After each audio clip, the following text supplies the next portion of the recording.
Hi friends, welcome on Yourpedia and ECP. And ये मेरा जो वीडियो है ये कुछ important questions along with concept industrial engineering के जो आपके एनवायरनमेंट के सिलेबस का पार्ट है for Haryana public service commission. आप लोग ऑलरेडी जानते हैं ये एग्ज़ाम डिक्लेयर हुआ है हरियाणा पब्लिक सर्विस कमीशन का for assistant executive assistant I think executive engineer AEEE इसको बोलते हैं। और इसमें ये सिलेबस है इंडस्ट्रियल इंजीनियरिंग का। काफ़ी आपको डिटेल में सिलेबस दिया हुआ है पब्लिक सर्विस कमीशन ने, और स्टूडेंट्स काफ़ी इस सिलेबस को देख के डरते भी हैं कि सिलेबस बहुत ज़्यादा है, कैसे प्रिपरेशन होगा। इसका एक तरीका प्रिपरेशन का ये है कि जो बहुत ही इंपॉर्टेंट हमें लगता है टॉपिक्स हैं उनको क्वेश्चंस जब हम सॉल्व करें तो उसको कंसेप्ट भी उसका साथ ही हम लोग अंडरस्टैंड कर लें। जैसे इंडस्ट्रियल इंजीनियरिंग में मेजरमेंट से लेके तो एंड तक जितना भी सिलेबस दे रखा है जिसमें एर्गोनॉमिक्स वगैरह है और डिज़ाइन ऑफ द वर्क से रिलेटेड है, तो मेजरमेंट ऑफ द इंस्ट्रूमेंट से लेके तो एर्गोनॉमिक्स तक जितना भी सिलेबस दिया है जिसमें बीच में work study, work measurement, time study सब आ जाता है, पायरोमीटर वगैरह, temperature measuring devices, pressure measuring devices सारा आ जाता है इंडस्ट्रियल इंजीनियरिंग में। और इंडस्ट्रियल इंजीनियरिंग वाला ये जो पार्ट है ये बेसिकली मेजरमेंट से रिलेटेड है। टेम्परेचर को कैसे मेजर करोगे, तो मेजरिंग जो डिवाइसेस हैं उनका कैलिब्रेशन, उनका सेंसिटिविटी, उनका एक्यूरेसी, उनका प्रिसीजन, इससे रिलेटेड टॉपिक्स है। तो ये हर इंजीनियर को थोड़ा सा आना चाहिए, एरर्स कैसे निकालना है वो आना चाहिए। इस वीडियो में मैं कुछ क्वेश्चन लेके आया हूँ और थॉरोली डिटेल्ड कंसेप्ट भी लेके आया हूँ, जिसको मेरे को लगता है एक तुम्हारा ब्रशअप हो जाएगा कि इंडस्ट्रियल इंजीनियरिंग में है क्या। ऐसे ही हम सारे सब्जेक्ट्स के लिए कर लेंगे, अलग अलग सब्जेक्ट्स दे रखे हैं आपके सिलेबस में, उन सब के लिए ये हम कैलकुलेट कर लेंगे। अब इसमें अगर आप देखेंगे तो मैं एक एक क्वेश्चन करके स्टार्ट करूंगा और फिर हम उसका डिटेल भी डिस्कस करेंगे। पहला है कि प्रिसीजन और एक्यूरेसी के बीच में डिफरेंस होता क्या है। प्रिसीजन और एक्यूरेसी आप दोनों जानते हैं, उसमें डिफरेंस क्या है और उसका करेक्ट आंसर चूज करना है। प्रिसीजन और एक्यूरेसी हमेशा साथ में पढ़ा जाता है, लेकिन वो डिपेंडेंट नहीं है एक दूसरे के। हम बेस्ट ये चाहेंगे कि कोई भी जो इंस्ट्रूमेंट है वो प्रिसाइज भी हो, एक्यूरेट भी हो। लेकिन कई बार होता है कि एक्यूरेट होता है, प्रिसाइज नहीं होता। कई बार प्रिसाइज होता है, एक्यूरेट नहीं होता। एग्जांपल देता हूं, आपने एक वेइंग मशीन ली जिससे आप वेट मेजर करना चाहते हैं। अब आप जिस चीज का वेट मेजर करना चाहते हैं आपने उसको उस मशीन पे रखा। लेट अस से उसका जो मास है, ये जो उसका वेट हम मास की टर्म में ही देखते हैं नॉर्मली, तो उसका 5 किलोग्राम है। 5 किलोग्राम उसका एक्चुअल में मास है या वेट है। जब मैंने उसको इंस्ट्रूमेंट पे रखा तो 5 नहीं दिखा रहा है, वो दिखा रहा है 7 किलोग्राम। और हर बार मैंने 10 बार मैंने उसको रखा, 10 के 10 बार वो 7 दिखा रहा है। तो एक्यूरेट नहीं है वो, लेकिन प्रिसाइज है। मतलब हर बार सेम ही रिजल्ट दिखाना, चाहे गलत ही दिखाना, इज प्रिसीजन। लेकिन सपोज मैं एक और डिवाइस लाऊं जो 5 नहीं दिखा रहा है, वो दिखा रहा है कभी 5.2, कभी दिखा रहा है 5.1, कभी दिखा रहा है 5.6, कभी दिखा रहा है 4.5, ऐसे दिखा रहा है। तो प्रिसाइज नहीं है, मतलब सेम रीडिंग बार बार नहीं दिखा रहा है, लेकिन एक्यूरेट है क्योंकि 5 के आसपास ही है। तो प्रिसीजन और एक्यूरेसी दो अलग चीजें हैं। अब ये प्रिसीजन और एक्यूरेसी का जो कंसेप्ट है इसको आप एक बार, ये जो मैंने आपको दे रखा है इसका डिटेल इसमें पढ़ेंगे। बस मैंने आपको बताया था कि मेरे को जो लगता है 100 नंबर का जो क्वेश्चन आएगा, जो ऑब्जेक्टिव टाइप है, अप्रैल में होना है, उसमें स्ट्रेट फॉरवर्ड क्वेश्चंस आएंगे, बहुत डेप्थ में नहीं आएंगे। हॉरिजॉन्टल पेपर होगा, वर्टिकल नहीं होगा, जिसमें स्ट्रेट फॉरवर्ड क्वेश्चन आएंगे टॉपिक और उसमें से क्वेश्चन पूछेगा वो। जैसे एक्यूरेसी का पूछ लिया कि वो लेवल ऑफ करेक्टनेस है कि एक्चुअल वैल्यू के कितने तुम क्लोज हो, वो एक्यूरेसी है। और तुम सेम ही चीज बार बार अगर प्रोड्यूस कर पाए तो वो प्रिसाइज है।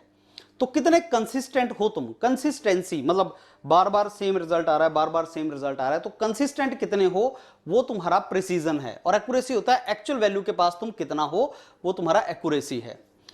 तो ये उसमें आपको एग्जांपल दे रखा है कि अगर तुम सेम ही चीज को बार बार मेजर कर रहे हो, चाहे गलत ही मेजर कर रहे हो, लेकिन अगर वो सेम के आसपास आ रही है तो प्रिसाइज है, वो एक्यूरेट नहीं है। इस तरीके से एक्यूरेसी और प्रिसीजन में थोड़ा सा डिफरेंस है। अब एक्यूरेसी और प्रिसीजन के बीच में एक बहुत अच्छा डायग्राम जिसके थ्रू तुम इसको समझ सकते हो एक्यूरेसी और प्रिसीजन में डिफरेंस क्या होता है। और ये एक डायग्राम है जिसको ध्यान से देखना। हम यहां पे हिट करना चाहते हैं तो बेस्ट तो ये है कि एक्यूरेट भी हो, प्रिसाइज भी हो। मैंने 3 बार हिट किया अलग अलग एरोस के साथ और तीनों बार सेम चीज पे हिट हुआ, तो ये एक्यूरेट भी है, ये प्रिसाइज भी है। दूसरे केस में एक्यूरेसी तो नहीं मिली, हिट मेरे को सेंटर पे करना था, हिट कहीं और हो रहा है, लेकिन हर बार वहीं हिट हो रहा है, ये प्रिसाइज है। यहां ना प्रिसीजन है ना एक्यूरेसी है, ना तो मेरे को एक्यूरेसी मिली ना वहां पे सेम जगह हिट हुई। ये स्लाइड जो है ये सेल्फ एक्सप्लेनेटरी है, प्रिसीजन और एक्यूरेसी के बीच का सारा डिफरेंस ये आपकी डायग्राम एक्सप्लेन कर देती है। चलते हैं नेक्स्ट क्वेश्चन की तरफ जो कैलिब्रेशन से रिलेटेड है। जब आप किसी इंस्ट्रूमेंट को कैलिब्रेट करते हैं, कैलिब्रेट करने का मतलब क्या है कि पहले जब उस इंस्ट्रूमेंट को आपने यूज करना है तो उस इंस्ट्रूमेंट की रीडिंग्स को आपने एडजस्ट करना है। जब भी किसी इंस्ट्रूमेंट को आप यूज करना चाहते हो तो चेक करते हो कि वो ठीक है अभी कि नहीं, एरर तो नहीं आ रहा उसमें। तो इंस्ट्रूमेंट के एरर को निकालने के प्रोसेस को कैलिब्रेशन बोलते हैं, और कैलिब्रेशन एक स्टैंडर्ड प्रोसेस है। आप ये देखते हैं कि उसमें कोई एरर तो नहीं है, उसको चाहे कंपैरिजन करें चाहे किसी और तरीके से करें तो एरर चेक करने की ट्राई करते हैं हम, और अलग अलग एरर्स के लिए हम उस इंस्ट्रूमेंट को बेसिकली कैलिब्रेट करते हैं। उसमें एक एरर होता है हिस्टेरेसिस एरर।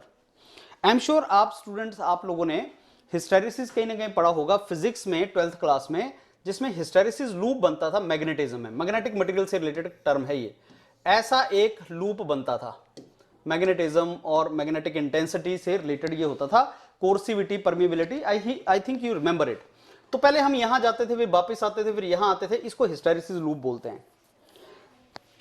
कई बार जब आप कैलिब्रेट कर रहे हो इंस्ट्रूमेंट को तो जरूर ये देखो कि वेट को बढ़ाते हुए भी एरर ना आए, कम करते हुए भी एरर ना आए, बोथ साइड्स, अप डाउन दोनों तरफ। जैसे आप जा रहे हो ऊपर की तरफ जा रहे हो, नीचे की तरफ भी आ रहे हो, तो जब आप ऊपर और नीचे दोनों तरफ से एक्यूरेसी हिट कर लोगे तो उसको हिस्टेरेसिस एरर बोलते हैं। तो ऐसा एरर जो आपका जाने और आने दोनों से रिलेटेड है उसको आप हिस्टेरेसिस एरर बोलते हैं, और उसको निकालना बहुत जरूरी है। तो हिस्टेरेसिस एरर क्या चीज होता है? जो हमारी एक्यूरेसी को कंपेयर करता है किसी पॉइंट पे, जब आप ऊपर जा रहे हैं और जब आप नीचे आ रहे हैं। ऊपर जाते टाइम और नीचे आते टाइम किसी भी पॉइंट पे अगर आप एक्यूरेसी को निकाल रहे हैं तो उसको हिस्टेरेसिस बोलते हैं। सबसे पहले जब आप कोई इंस्ट्रूमेंट यूज करना स्टार्ट करते हैं, जैसे आप कोई इंस्ट्रूमेंट को यूज करना स्टार्ट करते हैं तो सबसे पहले जो आपकी एडजस्टमेंट करनी पड़ती है वो आपकी जीरो एरर से रिलेटेड है। जो भी आप एडजस्टमेंट करना चाहते हैं वो आपकी जीरो एरर से रिलेटेड एडजस्टमेंट है जो आप इंस्ट्रूमेंट को स्टार्ट करते टाइम करते हैं। तो बेसिकली इंस्ट्रूमेंट की कैलिब्रेशन एरर निकालने के लिए बहुत से, मैंने आपको बताया एरर है, लेकिन स्टार्टिंग में हम जीरो एरर निकालते हैं। अब क्या होता है जीरो एरर, वो हम इसमें अब कंसेप्ट में पढ़ेंगे। देखो एक कंसेप्ट होता है जैसे स्लोप इंटरसेप्ट कंसेप्ट होता है। जब भी आप कोई इनपुट आउटपुट के बीच में ग्राफ प्लॉट करते हो, एक्स जो है वो इनपुट है, वाई जो है वो आउटपुट है, और अगर मैं ये स्लोप यहां पे लेट से थीटा है तो y is equal to m x, और m स्लोप होती है जो टेंजेंट थीटा के बराबर है। m जो है वो स्लोप है, और स्लोप दिखाती है कि डेविएशन कितना होगा, डाइवर्जेंस कितनी होगी। जैसे जैसे एंगल बढ़ता जाएगा तो आपका ये स्लोप बढ़ती चली जाएगी। अब अगर सपोज मैं इसको यहां से स्टार्ट करूं, लेट से एक और फैक्टर को बीच में ले आऊं जिसको b बोलते हैं, b फैक्टर को भी मैं ले आऊं, तो ये इक्वेशन हो जाएगी y is equal to m x plus b. ये बहुत ही आपकी एक सिंपल लीनियर इक्वेशन है। अब ये जो b फैक्टर है तुम्हारा, ये इनिशियल एरर के साथ जुड़ा हुआ है। b फैक्टर इनिशियल एरर के साथ जुड़ा हुआ है क्योंकि आपकी रीडिंग ही b से स्टार्ट होती है। जब x जीरो है, मैंने इनपुट जीरो दे दी, ये देखो मैंने इनपुट जीरो दे दी तो आउटपुट भी जीरो होनी चाहिए। वैसे तो मैंने किसी चीज की इनपुट जीरो दे दी लेकिन y जीरो नहीं आ रहा, मतलब बिना इनपुट के भी y की कुछ वैल्यू आ रही है जो उसकी इनिशियल वैल्यू होती है, जो बेसिकली यहां पे b दिखा रहा है। तो अगर इनिशियल इनपुट भी जीरो है लेकिन फिर भी आउटपुट आ रही है, वो जीरो एरर होता है, और जीरो एरर b से शो किया जाता है। यही चीज यहां पे दिखा रहा है। m की वैल्यू जो स्लोप था उसको स्पैन एडजस्टमेंट बोलते हैं और b को जीरो एडजस्टमेंट बोलते हैं। स्पैन कितना है उसके हिसाब से। तो कुछ टर्मिनोलॉजीज हैं कैलिब्रेशन से रिलेटेड, और वो आपको थोड़ा सा आइडिया आना चाहिए। जीरो शिफ्ट कैलिब्रेशन एरर, मैंने बताया आपको अलग अलग कैलिब्रेशन एरर हैं, उसमें जीरो शिफ्ट कैलिब्रेशन एरर इसी चीज से रिलेटेड है कि हम कितनी वैल्यू b की इधर उधर शिफ्ट कर सकते हैं। तो ये सारे का सारा जो एरर है ये कैलिब्रेशन पॉइंट्स को इक्वली अफेक्ट करता है, और यहां पे बेसिकली जो y equal to mx plus b की वैल्यू है, तो b की वैल्यू जितनी आएगी उतना ऊपर और नीचे तुम इसको शिफ्ट कर सकते हो। That is how it all goes. तो इसको जीरो कैलिब्रेशन एरर बोलते हैं, और वैल्यू ऑफ बी अगर हम लीनियर इक्वेशन में जितनी डालेंगे उतना इनिशियल एरर आएगा, और हमें उस एरर को कम करना होता है सो दैट हमारा वो एरर मिनिमाइज हो जाए और हमारी रीडिंग्स ठीक हो जाएं। Span shift calibration error, span मैंने आपको बताया वो स्लोप से रिलेटेड है, स्लोप के फंक्शन से रिलेटेड है। कई बार हम एरर को खत्म करने के लिए स्पैन को भी कंट्रोल करते हैं, ये कैलिब्रेशन के बाद होता है। इसको किस तरीके से हम देखते हैं कि जो भी मेरा इंस्ट्रूमेंट की रीडिंग्स आ रही हैं हम एक ग्राफ प्लॉट करते हैं, एक्चुअल में कितनी वैल्यू होनी चाहिए और ग्राफ जो हम प्लॉट किए उसमें कितना डिफरेंस आ रहा है। अगर वो स्लोप को चेंज करके ठीक हो जाए तो उसको स्पैम एरर बोलते हैं। तो अगर वो आपसे क्वेश्चन एग्जाम में पूछता है स्पैन शिफ्ट कैलिब्रेशन एरर किस चीज से रिलेटेड है, तो आपको पता होना चाहिए वो स्लोप से रिलेटेड एक एरर होता है, वो स्लोप इंटरसेप्ट रिलेशन से रिलेशन है उसका। तो ये थोड़ा सा आपको आइडिया इसका होना चाहिए। Span adjustment error. तीसरा linearity calibration error. Linearity calibration error means क्या आपकी इक्वेशन लीनियर आ भी रही है कि नहीं आ रही है। अब ये जो इक्वेशन हमने देखी थी ये लीनियर इक्वेशन है, लेकिन सपोज अगर इसमें लीनियरिटी नहीं आ रही है, इसमें और कोई वेरिएशन आ रहा है, तो ये आपका कर्व बन जाएगा, ये लीनियर नहीं रहेगा, इसका कर्व बन जाएगा। तो वो कर्व जो है वो हमें, अगर कर्व नहीं चाहिए, हमें लीनियर इक्वेशन चाहिए, तो हम यहां पे उसको अकॉर्डिंगली ड्राइव करेंगे, हम उसका बेसिकली कर्व बना देंगे। तो लीनियरिटी अगर खत्म करके मैंने उसको कर्व बना दिया तो वो आपका लीनियर इक्वेशन नहीं रहेगी। तो अकॉर्डिंगली हम लीनियरिटी लाने के लिए भी यहां पे एक्सपेरिमेंट कर सकते हैं और देख सकते हैं कहां पे ट्रबल आ रहा है, तो हमें लीनियरिटी अटेन करनी है। तो कुछ इंस्ट्रूमेंट ऐसे होते हैं जो लीनियरिटी रिस्पॉन्स को एडजस्ट करने के लिए यूज करते हैं, और उनको बहुत अच्छे तरीके से हमें केयरफुली अल्टर करना होता है so that linearity is taken care of. अब ये मैंने जो हिस्टैरिसीस कैलिब्रेशन एरर आपके साथ डिस्कस किया, हिस्टैरिसीस एरर को किस तरीके से हम देखते हैं। हिस्टैरिसीस एरर को जब आप एक्सपेरिमेंट करते हैं तो आप लोडिंग भी करो अनलोडिंग भी करो, आप उस इंस्ट्रूमेंट को लोड करो और देखो वैल्यू कहां आ रही है, फिर अनलोड करो देखो वैल्यू कहां आ रही है। दोनों के हिसाब से, लोडिंग अनलोडिंग के हिसाब से देखो एरर कहां आ रहा है, आपकी वैल्यू कितनी आ रही है, एंड अकॉर्डिंगली हिस्टैरिसीस एरर तुम्हारा निकलता है। So this is how you go for calculation of the hysteresis error also. Normally यहां पे आप एक चीज जरूर देखना कि जो हिस्टैरिसीस एरर होता है वो मैकेनिकल फ्रिक्शन की वजह से आता है या कुछ ऐसे मैकेनिकल एलिमेंट्स की वजह से आता है, जैसे टिपिकल जो आपके मेजरिंग डिवाइसेस हैं जो आपके सिलेबस में भी हैं, जैसे बॉर्डन ट्यूब हो गया, बेलोज हो गया, डायग्राफ्रम हो गया, पिवट हो गया, लीवर हो गया, गियर हो गए, इन सब में बेसिकली आपका ये हिस्टैरिसीस एरर आने के चांस हैं, क्योंकि फ्रिक्शन हमेशा अपोजिट डायरेक्शन में चलता है जो रिलेटिव मोशन है, ये इसका रीजन है। तुम किसी भी डायरेक्शन में जाओ, तुम आगे जाओ पीछे जाओ, फ्रिक्शन आएगा। लेट अस से आपकी ये बॉडी है, अगर तुम आगे की तरफ जा रहे हो तो फ्रिक्शन पीछे की तरफ लग रहा है, अगर बॉडी इस तरफ जा रही है तो फ्रिक्शन पीछे की तरफ लग रहा है। तो जो भी रिलेटिव मोशन की डायरेक्शन होगी, जिस डायरेक्शन में तुम मूव करने की ट्राई करोगे, फ्रिक्शन उससे अपोजिट डायरेक्शन में लगेगा, and this is the main reason of hysteresis error. अब डेड बैंड एडजस्टमेंट कैलिब्रेशन में क्या चीज है, what is the meaning of dead band adjustment. अब एक बात समझ लो फ्रेंड्स, डेड बैंड का मतलब होता है डेड जोन या न्यूट्रल जोन।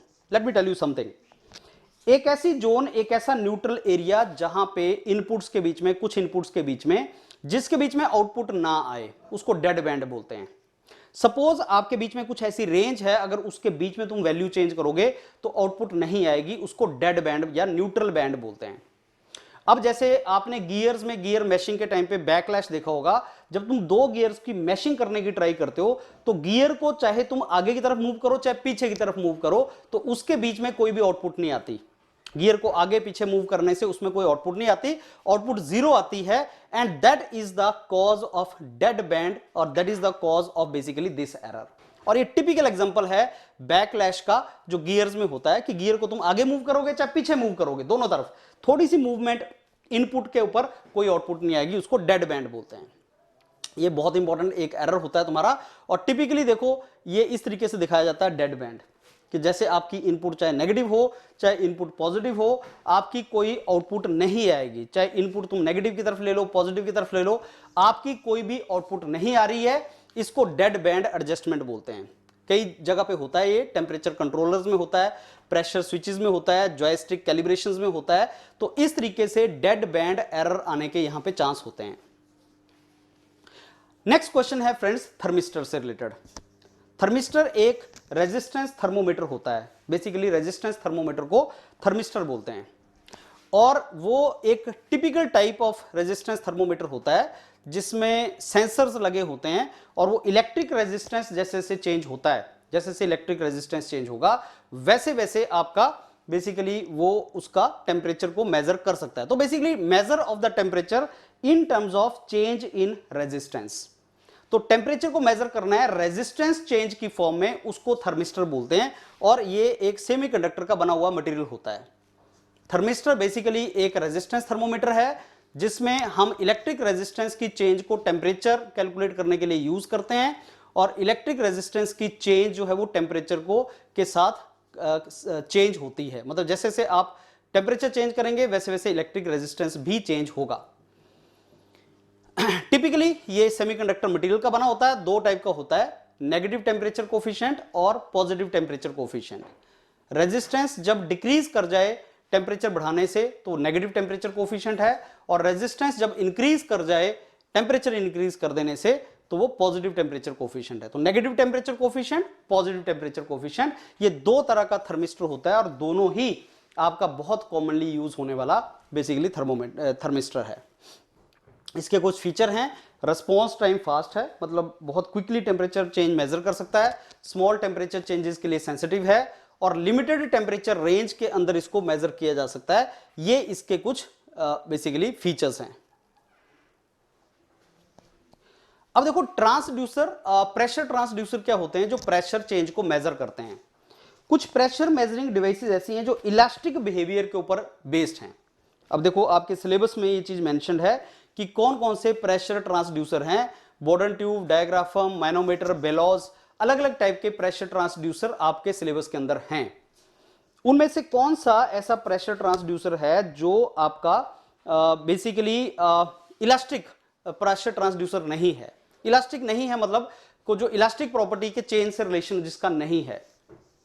इलास्टिसिटी आप जानते हैं, it is the property of the material by virtue of which if you apply some force तो चेंज हो जाए और दोबारा अपनी इनिशियल पोजीशन पे वापस आ जाए। जैसे आपका स्प्रिंग होता है, स्प्रिंग टिपिकली इलास्टिसिटी को डिस्प्ले करता है, स्प्रिंग जो है इलास्टिक बिहेवियर डिस्प्ले करता है। अब बॉर्डन ट्यूब हो गया या डायफ्रागम हो गया या बेलोज हो गए, वो इलास्टिक है, मतलब प्रेशर अगर चेंज होगा तो वो अपना डिफ्लेक्ट करेंगे फिर दोबारा उसी जगह पोजीशन पे आ जाएंगे। तो टिपिकली वो आपका इलास्टिक ट्रांसड्यूसर हैं। बॉर्डन ट्यूब और डायफ्रागम उसमें बहुत इंपॉर्टेंट ट्रांसड्यूसर होते हैं।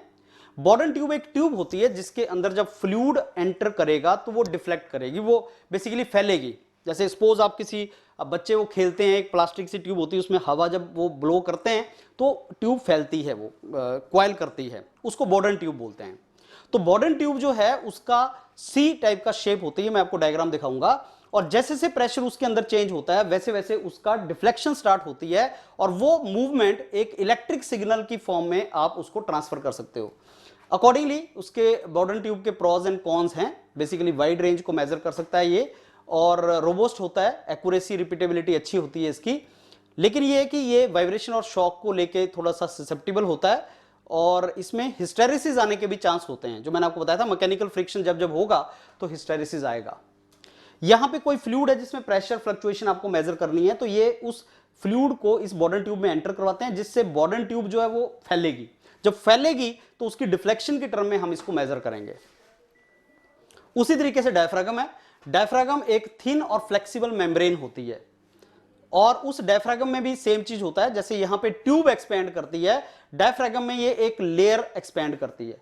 जैसे से आप बेसिकली फ्लूइड एंटर करवाओगे तो जैसे से फ्लूइड एंटर कराओगे तो उसमें ये लेयर में डिफ्लेक्शन आएगा और जैसे से इसमें डिफ्लेक्शन आएगा यहां पे बिलोज में डिफ्लेक्शन आएगा, बिलोज का साइज चेंज होगा और उसकी डिफ्लेक्शन की टर्म में हम बेसिकली स्केल के ऊपर प्रेशर चेंज को मेजर करेंगे। तो ये सारे के सारे जो टर्म्स हैं हमारी ये रिलेटेड टर्म्स हैं। तो ये इलास्टिक प्रेशर ट्रांसड्यूसर हैं, मतलब ये शेप के चेंज होने से रिलेटेड सारे के सारे ट्रांसड्यूसर हैं। अब एक टर्म्स है friends piezo electric pressure, piezo electric effect. Piezo electric एक पर्टिकुलर टाइप का मटेरियल होता है जिसको जब तुम कंप्रेस करते हो या डिफ्लेक्ट करते हो या उसकी शेप चेंज करते हो तो उसके अंदर करंट, इलेक्ट्रिसिटी जनरेट होती है। वो पीजोमीटर मटेरियल का एक स्पेसिफिक प्रॉपर्टी है। तो जैसे तुम उसके ऊपर कोई प्रेशर लगाओगे या उसके ऊपर फोर्स लगाओगे, मैकेनिकल स्ट्रेस लगाओगे, तो उसके अंदर एक छोटी सी वोल्टेज या करंट इंड्यूस होगा जिसको पीजो इलेक्ट्रिक बोलते हैं। और वो पीजो इलेक्ट्रिक का बेसिकली यूज हम करते हैं अगेन उसको करंट को जनरेट करने के लिए या प्रेशर को मेजर करने के लिए। अब सोचो कि मैं प्रेशर को मेजर करना चाहता हूं, प्रेशर चेंज कितना है, तो मैंने पीजो इलेक्ट्रिक मटेरियल के ऊपर उसको लगा दिया और उस पीजो इलेक्ट्रिक मटेरियल में जब डिफ्लेक्शन आई तो उस डिफ्लेक्शन की टर्म में जितना करंट प्रोड्यूस हुआ, अब जब करंट प्रोड्यूस हुआ तो मैंने उस करंट की फॉर्म में प्रेशर को मेजर कर लिया कि कितना प्रेशर चेंज आया। एडवांटेजेस इसके क्या हैं? ऑब्वियसली हाई सेंसिटिविटी है, फास्ट रिस्पॉन्स टाइम है, रेंज इसकी ज्यादा है। ये सारे का सारा हम इस टॉपिक में, जब हम इस टॉपिक को पढ़ेंगे, मैं आपको डिस्कस करूंगा, बताऊंगा, इन सब चीजों को एक्सप्लेन करूंगा। लेकिन अभी ये समझ लो कि टिपिकली किस तरीके के क्वेश्चंस इंडस्ट्रियल इंजीनियरिंग में से हमारे बन सकते हैं। पीजो इलेक्ट्रिक ट्रांसड्यूसर, जैसे कोई फोर्स आई, प्रेशर लगा, तो उसकी टर्म में क्रिस्टल में डिफ्लेक्शन आया, क्रिस्टल में डिफ्लेक्शन आया तो हमारे जो वोल्टेज हैं उसमें करंट प्रोड्यूस हुआ, वोल्टेज प्रोड्यूस हुई, एंड अकॉर्डिंगली उसकी टर्म में हमने इसको मेजर किया। एक गेजेस होते हैं जिनको मैक्लियोड गेजेस बोलते हैं। These gauges are called McLeod gauges. और ये गेजेस बहुत लो प्रेशर को मेजर करने के लिए होते हैं, स्पेशली जो वैक्यूम टाइप के प्रेशर हैं, वैक्यूम मेजरमेंट के लिए, बहुत लो प्रेशर मेजरमेंट के लिए मैक्लियोड गेजेस का यूज किया जाता है। और आजकल ये इलेक्ट्रॉनिक वैक्यूम गेजेस से इनको रिप्लेस किया जा रहा है। लेकिन बस ये याद रखना, क्योंकि तुम्हारे सिलेबस में है, इसलिए ये बहुत कम प्रेशर को मेजर करने के लिए यूज होते हैं। एक और चीज याद रखना कि प्रेशर का एक मेजरमेंट टॉर भी होता है, टॉर की फॉर्म में भी हम इसको निकालते हैं। ये इसका वर्किंग प्रिंसिपल है। तो यहां पे बेसिकली आप सक्शन के थ्रू एक वैक्यूम जो आपने क्रिएट किया है, उस वैक्यूम को फिर हम फ्लूइड एंड कैपिलरी एक्शन के थ्रू इसमें मेजर करते हैं। इसका सारे का सारा वर्किंग प्रिंसिपल मैं आपको डिटेल में एक्सप्लेन करूंगा। वैक्यूम चैम्बर होता है जिसमें आप बेसिकली गैस को आइसोलेट करते हो, वो आइसोलेशन इसका एक प्रिंसिपल है। फिर कंप्रेशन होता है और फिर मेजरमेंट करते हैं इसके, और ये बॉयल्स लॉ के ऊपर बेस्ड है। Next is pyrometer. देखो, पैरोमीटर होते हैं बिना टच किए हाई टेम्परेचर को मेजर करना। पैरोमीटर रेडिएशन पैरोमीटर हैं, जो भी बॉडी का टेम्परेचर अपने एम्बिएंट के टेम्परेचर से ज्यादा हो। जैसे कोई हॉट बॉडी है, जैसे सपोज बहुत ही गर्म है, कोई फर्नेस है, तो जो भी बहुत हाई टेम्परेचर पे बॉडी है उसमें से रेडिएशंस निकलती हैं, और उन रेडिएशंस की फ्रीक्वेंसी या वेवलेंथ अगर मैं मेजर कर लूं तो उसकी फॉर्म में मैं उस बॉडी का टेम्परेचर भी मेजर कर सकता हूं। तो जो भी बॉडी हाई टेम्परेचर पे है, मैं उसका टेम्परेचर बॉडी का मेजर कर सकता हूं उससे निकलने वाली रेडिएशन की फॉर्म में, तो उसको पायरोमीटर बोलते हैं। और अलग अलग तरह के पायरोमीटर हमारे पास होते हैं, ऑप्टिकल पायरोमीटर, इंफ्रारेड पायरोमीटर, अलग अलग तरह के पायरोमीटर हैं। उनकी टर्म्स में हम इन बॉडीज को मेजर कर सकते हैं, इनका टेम्परेचर मेजर कर सकते हैं। तो जैसे ये जो पायरोमीटर्स हैं, ये एक स्टीफन्स लॉ के ऊपर बेस्ड हैं। फिजिक्स में आप एक स्टीफन्स लॉ पढ़ोगे जिसमें लिखा होता है कि अगर किसी बॉडी का टेम्परेचर उसके एम्बिएंट के टेम्परेचर से बहुत ज्यादा है तो वो एक रेडिएशन एमिट करता है, और उस रेडिएशन की फ्रीक्वेंसी एंड वेवलेंथ अगर हम पढ़ लें तो हम उसकी टर्म में इसको निकाल सकते हैं। फ्रेंड्स, नेक्स्ट आपका जो एक टॉपिक है वो है एर्गोनॉमिक्स। अब एर्गोनॉमिक्स क्या है? जहां पे भी कोई वर्कर्स हैं, फैक्ट्रीज हैं, जहां पे किसी ने काम करना है, तो उस पर्टिकुलर प्लेस पे ह्यूमन एंड मशीन के बीच का जो इंटरेक्शन है, ह्यूमन और मशीन के बीच का जो इंटरेक्शन, उसको एर्गोनॉमिक्स बोलते हैं। मतलब आपने कई बार देखा होगा कि अगर आपका सिटिंग पोस्चर अच्छा नहीं है तो आपको पेन हो जाएगा, अगर आपका ढंग से नहीं बैठ रहे हो तो पेन हो जाएगा, और सिटिंग पोस्चर अच्छा बनाना बहुत जरूरी है। या अगर आप कंप्यूटर पे बहुत देर काम कर रहे हैं तो एंटी ग्लेयर ग्लासेस यूज करने चाहिए, लाइटिंग सिस्टम अच्छा होना चाहिए, अंधेरे में नहीं पड़ना चाहिए, ये सारा एर्गोनॉमिक्स है। मतलब जहां पे तुम काम कर रहे हो तो वहां पे तुम्हारा वर्क स्टेशन इतना अच्छे तरीके से डिजाइंड है कि तुम्हारा प्रोडक्टिविटी एंड एफिशिएंसी बढ़ जाए, उसको एर्गोनॉमिक्स बोलते हैं। तो एर्गोनॉमिक्स बेसिकली इन सब चीजों के साथ रिलेटेड है कि एक्सीडेंट ना हो, फटीग ना हो, एफिशिएंसी बढ़ जाए, और इसको ह्यूमन फैक्टर इंजीनियरिंग भी बोलते हैं। और इसमें एक्चुअली होलिस्टिक अप्रोच होती है, पीपल सेंटर्ड डिजाइन होता है ये, कि मतलब इसमें जो लोग हैं जहां पे वो काम कर रहे हैं उनको प्रॉपर तरीके से डिजाइन करना है, होलिस्टिक अप्रोच इसमें फॉलो की जाती है।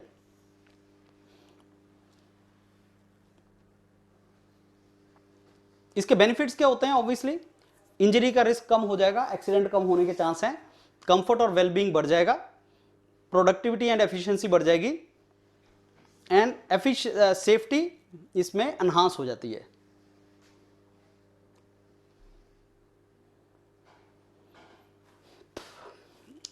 Applications, product design, software design, जहां पे भी एर्गोनॉमिक्स का यूज सब जगह पे है।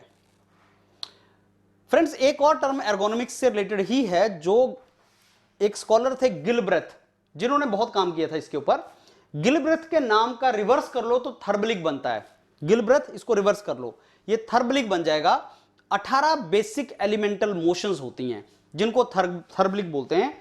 तो बेसिकली छोटी छोटी मूवमेंट्स, इनको किस तरीके से एफिशिएंट बनाया जा सके सो दैट ओवरऑल मोशन या मूवमेंट इंडस्ट्री के अंदर इफेक्टिव हो जाए, उसको हम बोलते हैं थर्बलिक। तो 18 बेसिक एलिमेंटल मोशंस हैं जिनको गिलब्रेथ ने स्टडी किया था, सो दैट ओवरऑल हमारा जो वर्क है वो एफिशिएंट हो जाए। ये माइक्रो मोशन भी होती हैं, इनको माइक्रो मोशन स्टडीज भी बोलते हैं या मोशन स्टडी टेक्निक्स भी बोलते हैं। साइकिल इसका कम होता है और रिपीटेटिव साइकिल होता है। तो ये सारे का सारा आपका जो टर्म रिलेटेड है, ये थर्बलिक से रिलेटेड टर्म है। ये हैं वो सारे 18 थर्बलिक्स जो आपके अलग अलग टर्म से रिलेटेड हैं। सर्च, फाइंडिंग, सेलेक्ट, होल्डिंग, ये सिंबल्स हैं उसके, आप एक बार देख लेना, छोटे छोटे सिंबल्स हैं, उनके साथ इसका रिलेशन है।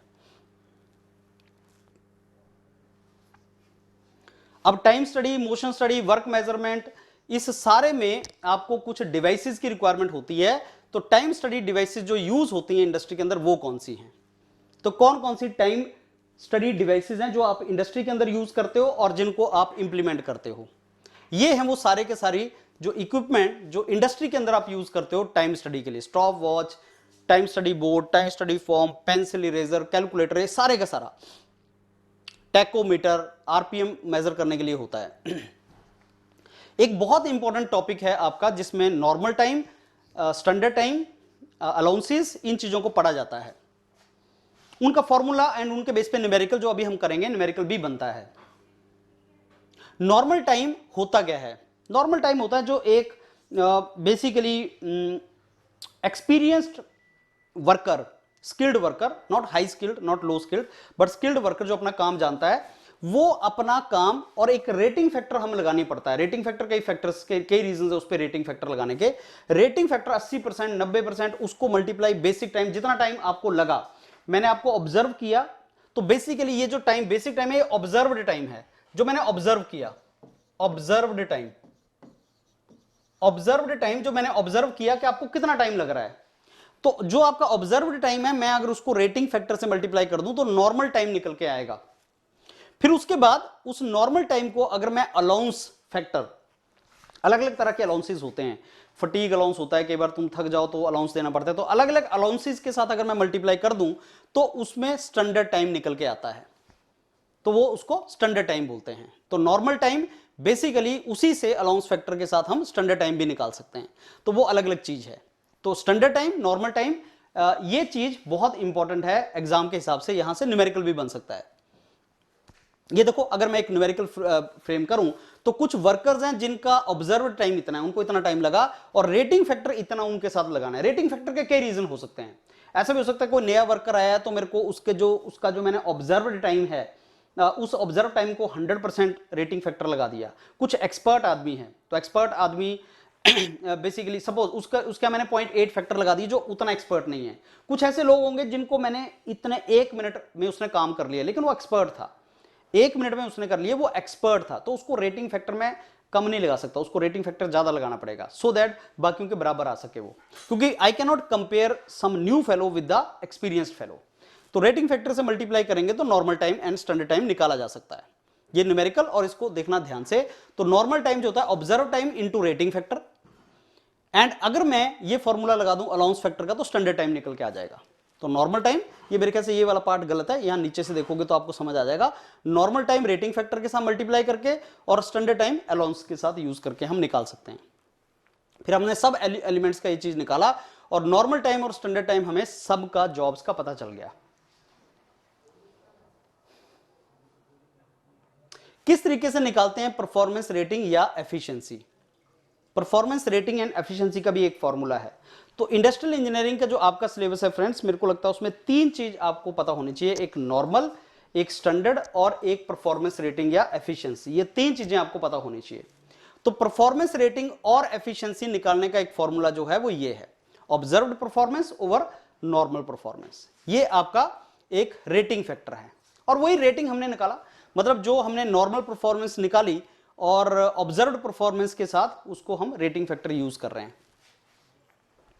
ये उसका numerical, and I am very sure you can solve this numerical. देखो इसको और स्लाइड थोड़ी सी रोक के इस क्वेश्चन को सॉल्व करना। एक न्यूमेरिकल आपका आ सकता है, बन सकता है न्यूमेरिकल सेम।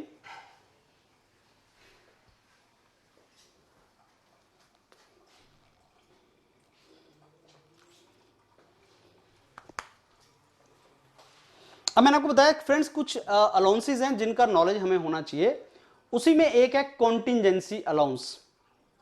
तो कॉन्टिजेंसी अलाउंस किस चीज से रिलेटेड है? What is contingency allowance? कौन सा अलाउंस को कॉन्टिजेंसी अलाउंस बोलते हैं? ये हैं कुछ अलाउंसेस जो आपको एग्जाम के हिसाब से पढ़ने हैं। हर आदमी का काम करने का जो एक वे है, जैसे अगर मैं बोल दूं उसने 5 घंटे काम किया, तो क्या वो 5 आवर्स लगातार काम कर रहा है या बीच में ब्रेक ले रहा है या बीच में रेस्ट ले रहा है, या क्या फैक्टर हैं? तो अलाउंसेस फैक्टर उसको कंसीडर करता है। इंटरफेरेंस अलाउंस होता है, रिलैक्सेशन अलाउंस होता है, प्रोसेस अलाउंस होता है, कॉन्टिजेंसी होता है, स्पेशल अलाउंस होता है, ऐसे बहुत से अलाउंसेस हैं। अब कॉन्टिजेंसी अलाउंस जो है वो बेसिकली कॉन्टिजेंसी अलाउंस दिया जाता है आपकी पर्टिकुलर जो आप ब्रेक लेते हो, जो आप ब्रेक लेते हो बेसिकली, और आपको लेजिटिमेट ब्रेक लेनी होती है। एक्सपेक्टेड डिले हो सकता है तुम्हारा, मतलब डिले, किसी भी चीज में डिले होना क्वाइट नॉर्मल है, वी आर ह्यूमन बीइंग। तो जो भी लेजिटिमेट डिले है, टर्म है legitimate expected delay, small allowance to meet legitimate expected delay actually. और ये इरेगुलर होता है और कभी कभी होता है, और इसको एनालिसिस, बहुत ज्यादा एनालिसिस करने का फायदा नहीं है। कई बार जैसे बारिश होगी, भयंकर बारिश होगी, पूरे साल में एक बार हुई, हैवी रेन हो गया और तुम टाइम पे नहीं पहुंच पाए, ये डिले है, अनएक्सपेक्टेड। सो जो भी चीज अनएक्सपेक्टेड है, अनएक्सपेक्टेड जो तुम्हारे कंट्रोल के बियॉन्ड है, पर लेजिटिमेट अलाउंस लेजिटिमेट है, उसको लोग मानते हैं कि हाँ यार ये तो डिले होना चाहिए था। तो इरेगुलर है और रेयरली कभी कभी होता है, उसको कॉन्टिजेंसी अलाउंस बोलते हैं। उसी तरीके से और कुछ अलाउंस हैं जो स्पेशल अलाउंस वगैरह हैं, दिए जाते हैं। रिलीफ अलाउंस, प्रोसेस अलाउंस, कि प्रोसेस में आप मशीन चलाओगे, थोड़ा सा लेट होगा मशीन को लोडिंग अनलोडिंग। इंटरफेरेंस अलाउंस, अगला काम और पिछले काम के बीच में कुछ अलाउंस हमें रखना पड़ेगा। रिलैक्सेशन अलाउंस, थोड़ा सा हमें रेस्ट करनी पड़ेगी। वो सारे के सारे अलाउंसेस, एक बार इनको गो थ्रू कर लेना। टाइम मोशन यूनिट क्या चीज है? What do you understand by time motion unit? TMU क्या चीज है और कितना होता है? ये बेसिकली वर्क सिंप्लीफिकेशन का एक टूल है, और एक बुक निकली थी जिसका नाम था मेथड टाइम मेजरमेंट। 1948 में एक बुक निकली थी जिसका नाम था मेथड टाइम मेजरमेंट। और ये मेथड टाइम मेजरमेंट का, ये वर्क मेजरमेंट का बहुत पोटेंशियल टूल है। जो भी हमारा काम हम करते हैं उसको हम छोटे छोटे टुकड़ों में बांट देते हैं, छोटे छोटे मोशंस में बांट देते हैं, जिसको हम बाद में पढ़ेंगे pre determined motion time standard, PMTS के अंडर। उसमें हर काम को हम उसका एक छोटा छोटा टाइम में उसको मेजर कर सकते हैं। साइंटिफिक मैनेजमेंट ये बोलती है कि तुम जो भी काम कर रहे हो उसको छोटे छोटे टुकड़ों में बांट दो, make it in a small part and measure the time required for that, so that जब तुम्हें बाद में पता लगाना हो कि इस पूरे काम को करने में कितना टाइम लगेगा, तो तुम उसको मेजर कर सको। उसको time measurement unit, time motion unit उसको बोलते हैं TMU। और एक TMU इसके बराबर होता है। तो क्या होता है TMU और एक TMU किसके बराबर होता है? ये बहुत इंपॉर्टेंट एक फैक्टर है जिसका आपको आइडिया होना चाहिए। वर्क मेजरमेंट को कैसे डिफाइन करते हैं? What do you understand by work measurement? इसमें टर्म आती है फ्रेंड्स क्वालिफाइड वर्कर। ना तो बहुत ज्यादा स्किल्ड ना अनस्किल्ड, क्वालिफाइड, जो काम कर रहा हो। एक क्वालिफाइड वर्कर को किसी काम को करने में कितना टाइम लगता है, वो उसका वर्क मेजरमेंट है, उसके वर्क को डिफाइन करता है। वो कौन सा अलाउंस ऐसा है जो फटीग से रिलेटेड है?